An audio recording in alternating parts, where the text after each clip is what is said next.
Hello students, आज हम कक्षा 6 विषय हिंदी पाठ 4 पढ़ेंगे। पाठ का नाम है अपना हिंदुस्तान कहाँ है। तो जैसे कि बच्चों कल हमने पाठ 3 हार की जीत पाठ पढ़े थे, ठीक है। तो आप लोगों को जो कार्य बताया गया था वो पूर्ण कर लिए होंगे। आशा करती हूँ कि आप लोगों ने अपना कार्य ठीक ढंग से कर लिए होंगे। तो आज हम पाठ 4 अपना हिंदुस्तान कहाँ है पढ़ेंगे।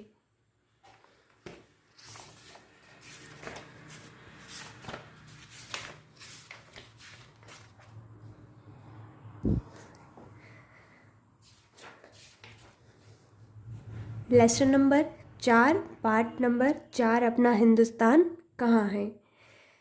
इसके लेखक हैं दयाल सिंह पवार। पाठ का केंद्रीय भाव, विश्व गुरु के पद पर आसीन रहे भारत ने अपने नैतिक मूल्यों के बल पर ही विश्व में अपनी अद्वितीय पहचान बनाई थी। वर्तमान में हम अपनी यह पहचान खोते जा रहे हैं। वैश्वीकरण के दौर में सुख सुविधाओं में तो वृद्धि हुई है, किंतु हमारे सांस्कृतिक मूल्य, संस्कार, चिंतन, सेवा भाव तथा आत्मीय संतोष जैसे तत्व कम होते जा रहे हैं। कवि ने इस कविता में इसी चिंता को व्यक्त किया है। तो आइए हम अपना हिंदुस्तान कहाँ है इस पाठ को पढ़ते हैं।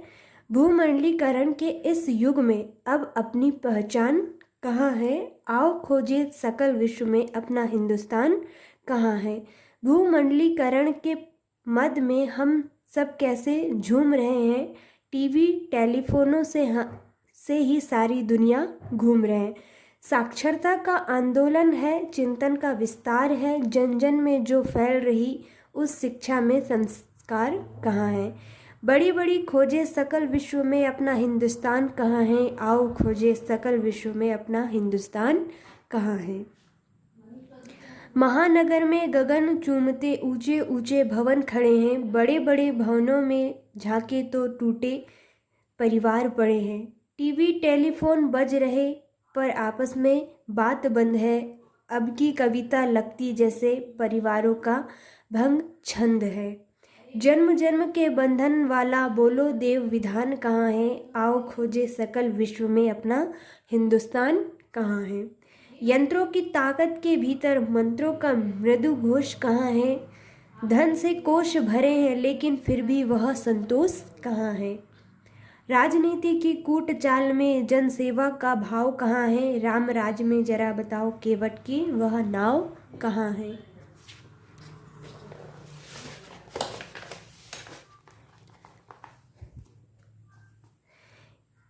कितने ही अपहरण हो रहे किंतु कहो हनुमान कहाँ है।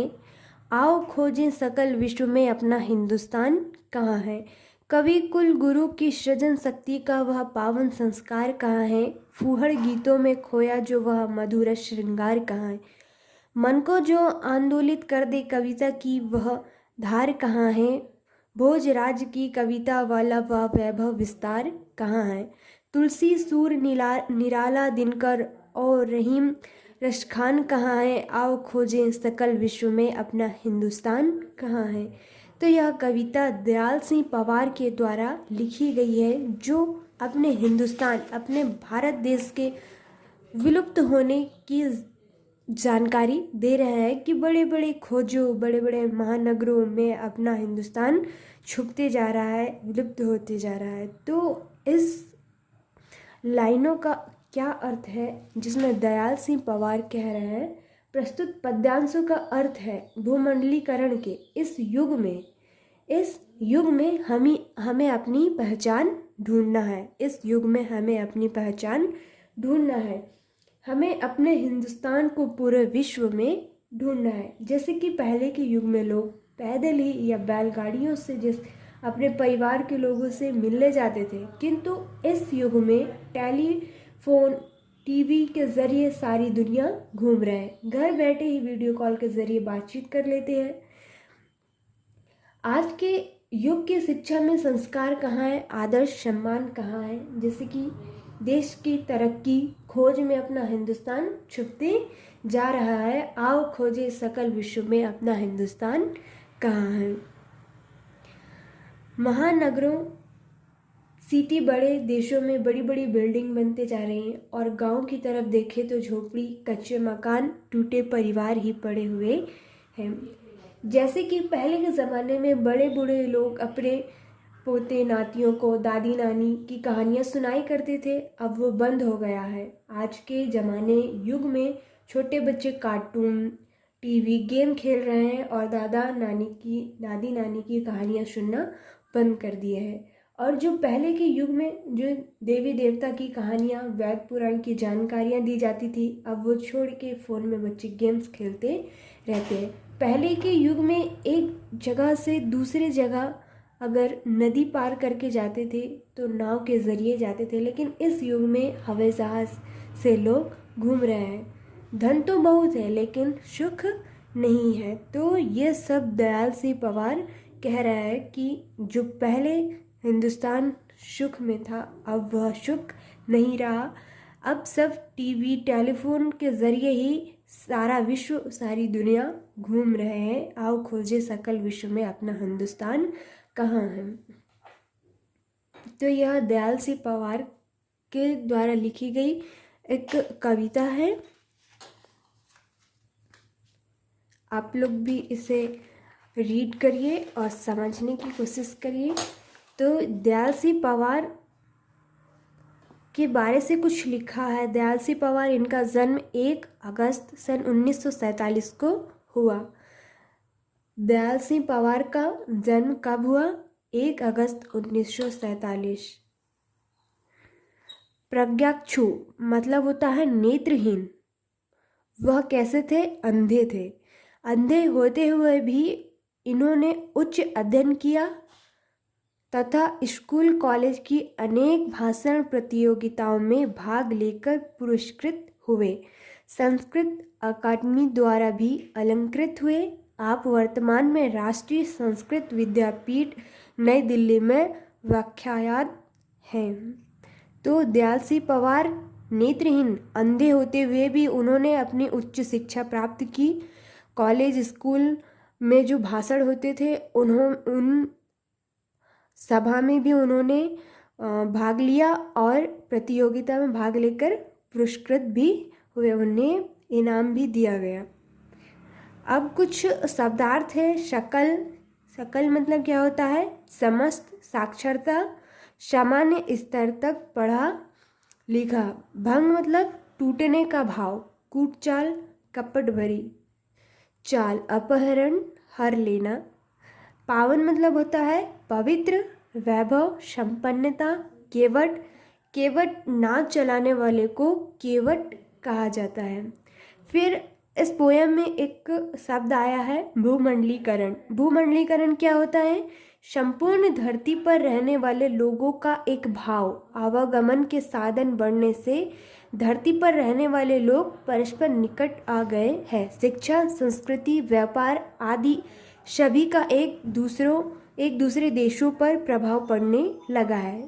संचार के साधनों ने सारी दुनिया को एक कर दिया है। ये है अपना हिंदुस्तान कहाँ है, आओ खोजे सकल विश्व में अपना हिंदुस्तान कहाँ है। ये दयाल सिंह पवार के द्वारा लिखी गई कविता है। इसके क्वेश्चन से है, आप स्वयं पहले इस लेसन को, इस पार्ट को, इस कविता को स्वयं पढ़ेंगे और जो मीनिंग्स आपको समझना आए वो आप पूछेंगे और हम इसका कुछ होमवर्क देंगे जो आप लोगों को करना है।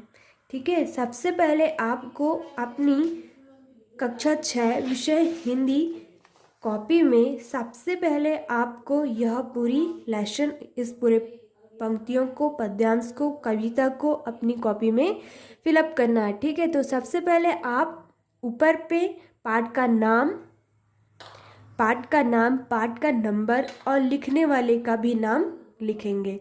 ठीक है। उसके बाद आप यह पूरी पोयम लिखेंगे। पहले पूरी पोयम लिखेंगे यहाँ तक, लास्ट लाइन तक पूरी पोयम लिखेंगे। उसके बाद आप इस लेसन का केंद्रीय भाव कि इस पोएम का केंद्रीय भाव क्या कहता है, आप यहाँ से पूरा यहाँ तक लास्ट तक लिखेंगे। उसके बाद फिर आप दयाल सिंह पवार इनके बारे से लिखेंगे। उसके बाद टिप्पणी जो भूमंडलीकरण दिया हुआ है, इस भूमंडलीकरण को भी अपनी कॉपी में लिखना है। उसके बाद फिर आप शब्दार्थ लिखेंगे। 5th नंबर पे कौन सा होगा, शब्दार्थ, ठीक है। उसके बाद दिया है अभ्यास के लिए क्वेश्चन दिए हुए हैं, ये आप लोगों का होमवर्क है, ये आपको अपनी कॉपी में करना है। पहला है सही विकल्प चुनकर लिखिए। हम सब मद में झूम रहे हैं, आंसर क्या होगा, हम सब मद में झूम रहे हैं। आंसर क्या होगा बताओ, आंसर होगा भूमंडलीकरण के, ठीक है। इसी का सेकंड है धन के कोष भरे होने पर भी नहीं है। क्या नहीं है, धन तो है लेकिन बहुत सारा धन तो है, लेकिन क्या नहीं है अपने पास, तो संतोष नहीं है, शांति नहीं है, ठीक है। उसके बाद सेकंड क्वेश्चन दिया हुआ है रिक्त स्थानों की पूर्ति कीजिए। जन सेवा का खालिस्तान कहाँ है, आंसर क्या होगा बताइए, जन सेवा का भाव कहाँ है, तो इसमें क्या आ जाएगा आंसर, भाव। साक्षरता का खालिस्तान है, चिंतन का विस्तार नहीं है, इसका आंसर क्या होगा, आंदोलन।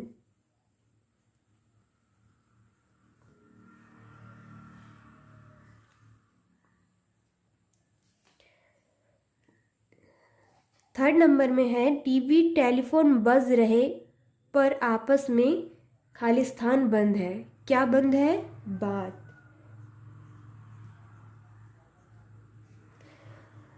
चौथा है आओ खोजे सकल विश्व में अपना खालिस्तान कहाँ है। तो अभी हम लोग ने पोयम पढ़े हैं कि आओ खोजे सकल विश्व में अपना हिंदुस्तान कहाँ है, तो इसका आंसर हो जाएगा हिंदुस्तान।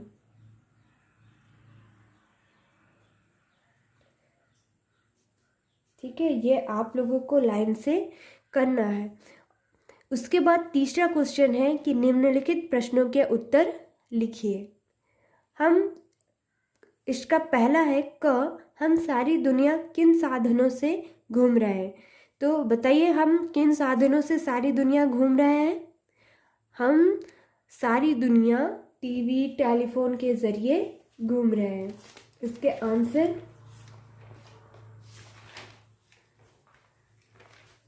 क्वेश्चन नंबर 3 के आंसर साक्षरता से क्या आशय है। साक्षरता से आशय है व्यक्ति का पढ़ा लिखा होना। फिर ग भूमंडलीकरण का परिवारों पर क्या प्रभाव पड़ा है। भूमंडलीकरण का परिवारों पर बड़ा प्रभाव पड़ता है, वे टूटते जा रहे हैं, उनमें आपसी बोलचाल बंद हो गया है।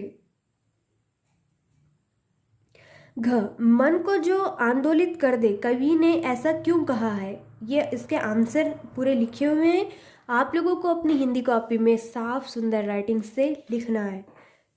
ठीक है, हम 4 लेसन पे पहुंच गए हैं और हमने जो फर्स्ट सेकंड थर्ड जितना भी पढ़ाया है उनके सारे के क्वेश्चन आपको अपनी हिंदी कॉपी में सुंदर राइटिंग से पूरा का पूरा लिखना है। ठीक है, ये आप लोगों का होमवर्क है। उसके बाद घ कविता में उल्लेखित कवियों के नाम लिखिए। कौन कौन से कवि कविता में आए हैं उनके नाम लिखना है। तो जैसे हैं महाकवि कालिदास, महाराजा भोज, तुलसीदास, सूरदास, निराला, दिनकर, रहीम, रशखान आदि। उसके बाद है क्वेश्चन नंबर 4 निम्नलिखित पद्यांशों का भाव स्पष्ट कीजिए।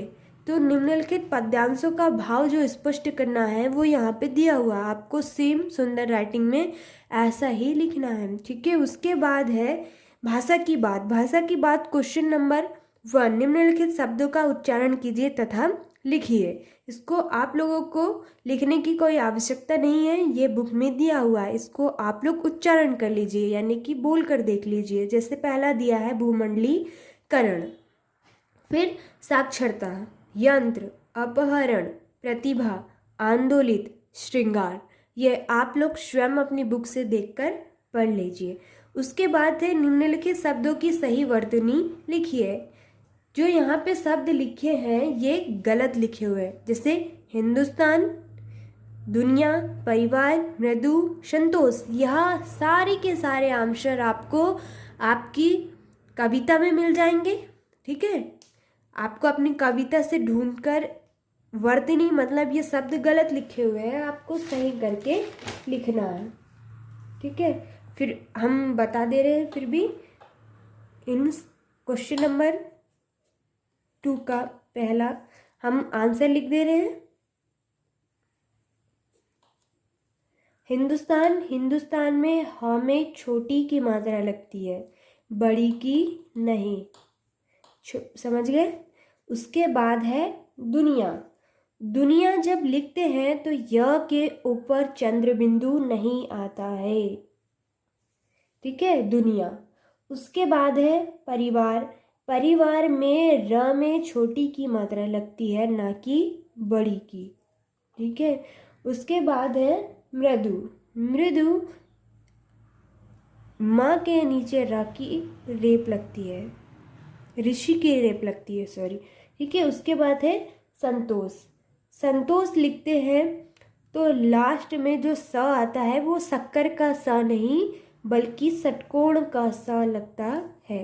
तो ये क्वेश्चन नंबर 2 के आंसर है। आपको पहले सामने पे क्वेश्चन लिखना है, उसके बाद राइट साइड पे आंसर लिखना है। ठीक है, तो हिंदुस्तान का राइट आंसर होगा हिंदुस्तान, दुनिया आपको राइट आंसर लिखना है। ठीक है, उसके बाद है निम्नलिखित शब्दों का वाक्यों में प्रयोग कीजिए। क्वेश्चन नंबर 3, निम्नलिखित शब्दों का वाक्यों में प्रयोग कीजिए। ठीक है, तो इसका आंसर हम आपको बता रहे हैं, आपको सेम ऐसा ही लिखना है। ठीक है, संस्कार, आंदोलन, वैभव, राजनीति, शिक्षा, जिस तरह से हमने लिखे हैं आपको भी सेम वैसे ही लिखना है। उसके बाद है क्वेश्चन नंबर 4, इस कविता में योजक चिन्ह वाले शब्द छांटकर लिखना है। आपको स्वयं बुक से योजक चिन्ह वाले शब्द छांटकर लिखना है, जैसे कि जन जन, जैसे सेम टाइप के 2 वर्ड होते हैं और उन्हें योजक चिन्ह से जोड़ा जाता है, जैसे कि जन जन, बड़ी बड़ी, ऊंचे ऊंचे, बड़े बड़े, जन्म जन्म। ठीक है, ये आप लोगों को कविता से छांटकर लिखना है कुछ इस तरह से,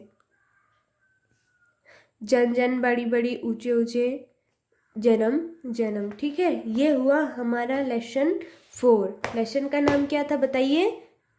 लेसन का नाम है अपना हिंदुस्तान कहाँ है। तो अपना हिंदुस्तान टीवी और टेलीफोन की दुनिया में खोते जा रहा है। ठीक है, हमें अपने हिंदुस्तान को इस पूरे विश्व में, पूरी दुनिया में खोजना है। ऐसा कौन कह रहा है? दयाल सिंह पवार। तो आप लोग स्वयं भी लेसन को पढ़ें और अपने हिंदुस्तान को खोजें। ठीक है, और ज़्यादा से ज़्यादा समय शिक्षा की ओर दीजिए, ना कि phone, games, cartoons, TV, serial ये सब के पीछे ना भागें, अपनी पढ़ाई पर ध्यान दें। ठीक है, तो मैं उम्मीद करूं कि मैंने जो आप लोगों को समझाया पढ़ाया कि ये समझ में आया हो। तो ठीक है, आप लोग अपना होमवर्क कीजिए साफ और सुथरा। Thank you.